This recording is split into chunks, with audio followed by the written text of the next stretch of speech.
It's race day here in Melbourne as we continue with what could shape up to be one of the best Australian Grand Prix.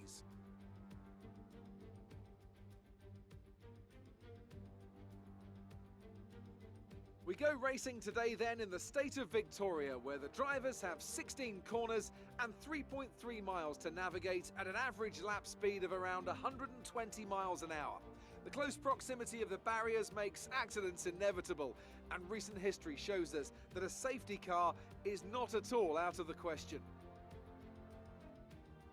It's just about time to go to the track for the beginning of the race, but before we do, Anthony Davidson, what types of strategy do you think we can expect for today's event? Well, there's a lot that both the driver and the team have to keep in mind when going into a race. The tyres, fuel, energy recovery systems, the list goes on and on.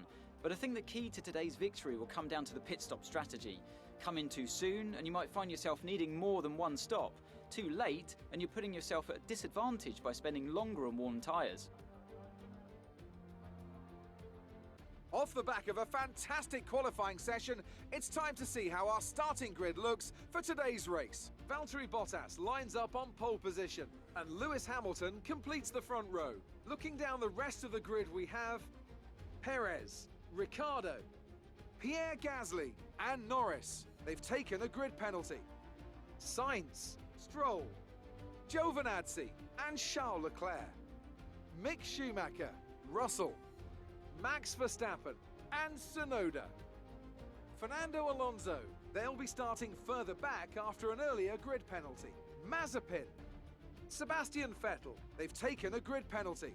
The owner driver, Raikkonen, Ocon, Gelael and Nicholas Latifi.